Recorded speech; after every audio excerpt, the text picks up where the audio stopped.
Hello, എല്ലാവർക്കും പുതിയ വീഡിയോയിലേക്ക് സ്വാഗതം. ഇന്ന് നമ്മൾ പരിചയപ്പെടാൻ പോകുന്നത് ഇൻസ്റ്റാഗ്രാമിൽ ഈ റീസെൻ്റായിട്ട് 2 മാസത്തിനുള്ളിൽ വന്ന പുതിയ 2 ഫീച്ചേഴ്സുകളെ പറ്റിയാണ്.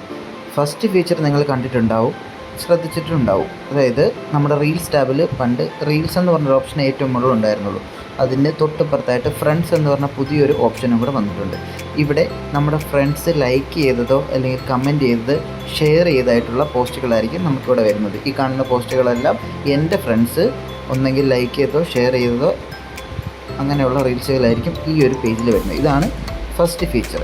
രണ്ടാമത്തെ ഫീച്ചർ എന്ന് പറയുന്നത്, നമ്മളിപ്പോൾ പുതുതായിട്ട് ഒരു ഇമേജ് പോസ്റ്റ് ചെയ്യാമെന്ന് വിചാരിക്കുക. നമ്മുടെ ഒരു ഇമേജ് പോസ്റ്റ് ചെയ്യാമെന്ന് വിചാരിക്കുക.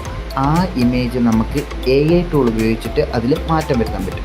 ഇപ്പോൾ ഇൻ കേസ് ഈ ഒരു പിക്ചർ എടുക്കുകയാണെങ്കിൽ ഈ പിക്ചറിന് എനിക്കിപ്പോൾ ഇദ്ദേഹത്തിനൊരു കണ്ണട വെച്ച് കൊടുക്കണം. അങ്ങനെയാണെന്നുണ്ടെങ്കിൽ നമ്മൾ എന്ത് ചെയ്യുക, ആ കണ്ണട വെക്കുന്നതിനുള്ള ആ ഒരു പ്രോംപ്റ്റ് നമ്മൾ എഴുതി കൊടുക്കുക.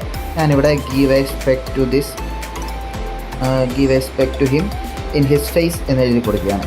അപ്പോൾ ഈ മെറ്റ AI ഓട്ടോമാറ്റിക്കലി ഇദ്ദേഹത്തിന് ഒരു കണ്ണട വെച്ചിട്ട് എങ്ങനെയാണ് ഇമേജ് വരുന്നത് ആ ഒരു ഇമേജ് നമുക്ക് ജനറേറ്റ് ചെയ്ത് തിരിച്ചു തരും. കണ്ടോ, എത്ര അടിപൊളിയായിട്ടാണ് ഈ ഇമേജ് കിട്ടിയിരിക്കുന്നത് നോക്കൂ. ഇനി നമുക്ക് ഈ ഒരു കണ്ണടയുടെ കളർ ഇഷ്ടപ്പെട്ടില്ല, അതിൻ്റെ ഫ്രെയിമിൻ്റെ കളർ മാറ്റണമെന്നുണ്ടെങ്കിൽ ജസ്റ്റ് അതൊന്ന് എഴുതി കൊടുത്താൽ മതി. Change spec frame colour to white എന്ന് ഞാൻ എഴുതി കൊടുക്കുകയാണ് ഇവിടെ. അപ്പോൾ ആ ഒരു ഫ്രെയിമിൻ്റെ കളറ് മാറ്റിയിട്ട് നമുക്ക് മെറ്റ AI ആ ഒരു കണ്ണട ജനറേറ്റ് ചെയ്ത് തരും. ഓക്കെ, അതും അടിപൊളിയായിട്ട് നമുക്ക് കിട്ടിയിട്ടുണ്ട്. അടുത്തെന്ന് വെച്ച് കഴിഞ്ഞാൽ നമുക്കിപ്പോൾ ഈ ഒരു ഡ്രസ്സിൻ്റെ കളർ മാറ്റണം.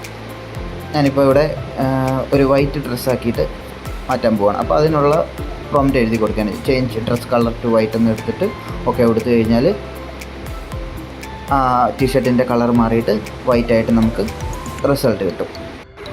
ഇനി നമുക്കിതിൻ്റെ ബാക്ക്ഗ്രൗണ്ട് ചേഞ്ച് ചെയ്യണമെന്നുണ്ടെങ്കിൽ അതും ഇതുപോലെ എഴുതി കൊടുത്താൽ മതി. ഇപ്പോൾ വൈറ്റ് ബാക്ക്ഗ്രൗണ്ടാണ്, എനിക്കിതൊരു ബ്ലൂ ബാക്ക്ഗ്രൗണ്ട് ആയിട്ടാണ് മാറ്റേണ്ടതെങ്കിൽ ജസ്റ്റ് ഞാൻ എഴുതി കൊടുക്കുന്നു ബാക്ക്ഗ്രൗണ്ട് കളർ ടു ബ്ലൂ എന്ന് എഴുതി കൊടുക്കുന്നു. ചേഞ്ച് എന്നുള്ളത് മിസ്സായി. അപ്പോൾ change background colour to blue എന്ന് കൊടുത്തിട്ട് ജസ്റ്റ് റൈറ്റ് സൈഡിലെ ബട്ടൺ ക്ലിക്ക് ചെയ്യുന്നു.